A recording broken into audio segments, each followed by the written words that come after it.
In this video we will talk about charts. Let us look at here, is this the right way to represent the information? This is a pie chart, this is a stacked bar chart, it is good, it has a lot of information. Just take a moment and think why this is not the right way to represent.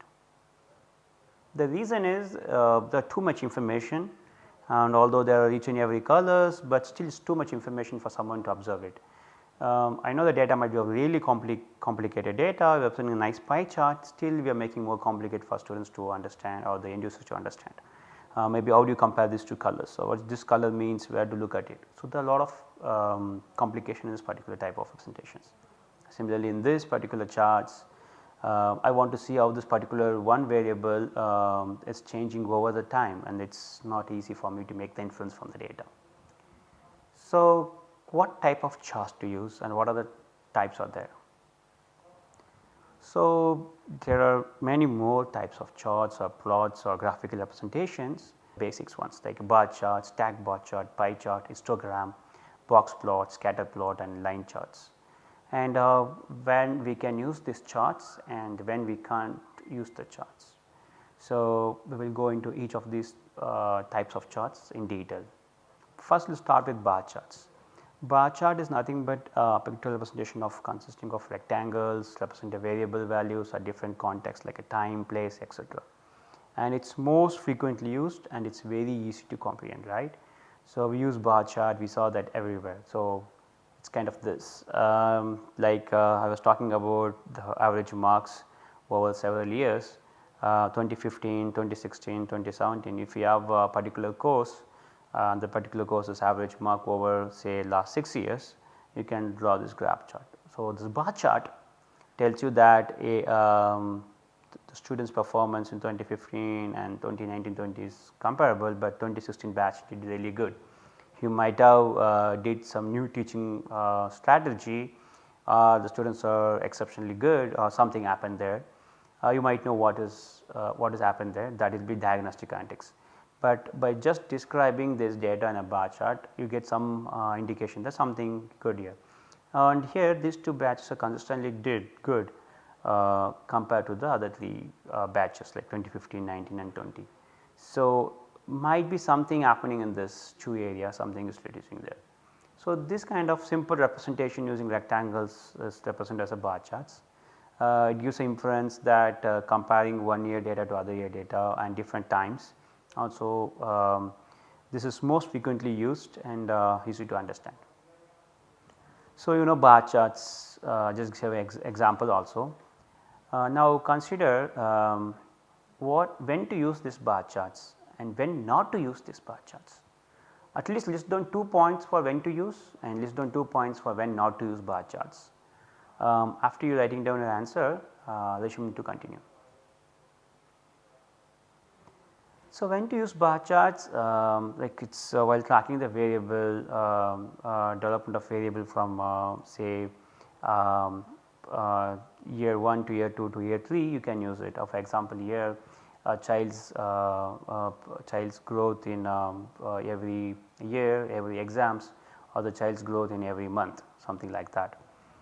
And while comparing 2 quantities over time, for example, you want to compare absent rate of boys and girls in different grades, you get these kind of charts. So, here the boys data is like in a light grey color and black color is the girls data.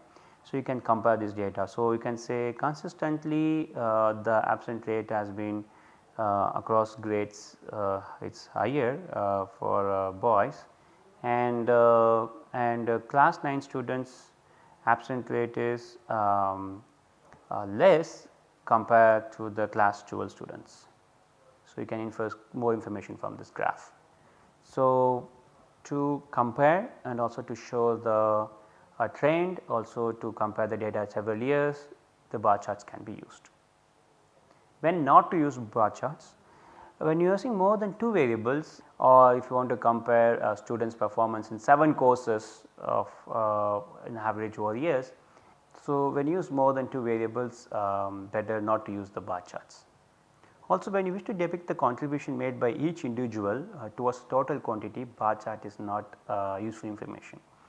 and bar chart will not show all the statistical information of the data you provided. For example, it says the average, who got the minimum score in that particular year, who got the maximum score. Can we get the data from a bar chart? No. So, bar chart is not good to represent the contribution by each individual, also to represent the statistical features of the data. Let us move on to pie charts.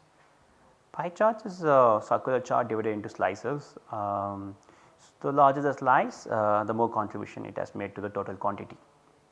Here is an example pie chart.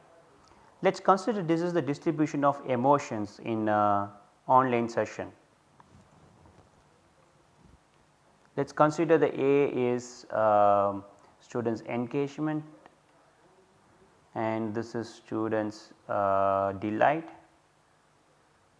and less frustrated, confused, bored. So, if you want to represent out of the total time in the online session, say 20% of the time students is engaged, 32% they are delighted, and 12% they were frustrated and 12% bored. In 24% of time they are confused. So, data can be used to represent this kind of information. Students information and in respect to the overall behavior of the students. So, similar to last activity, please pause this video and list down when to use pie chart, when not to use pie charts. So, for depicting the sections of whole that is representing the fraction of information compared to the whole information, the pie charts can be used.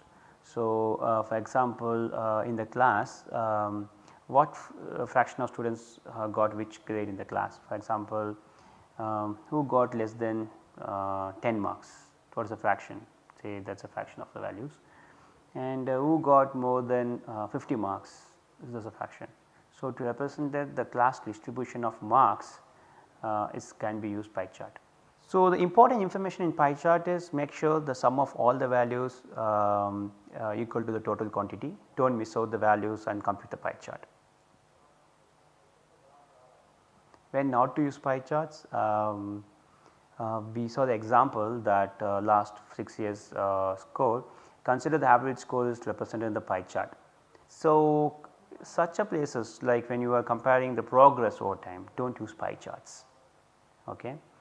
And also similar to bar chart, if you are interested on one particular type of data, one particular user's information, one user's contribution, pie chart may not help. In this video we saw what is bar charts and what is pie charts. In subsequent videos we will have a more detailed discussion on other type of charts, and also we will talk about which charts to be picked up for what kind of data. Thank you.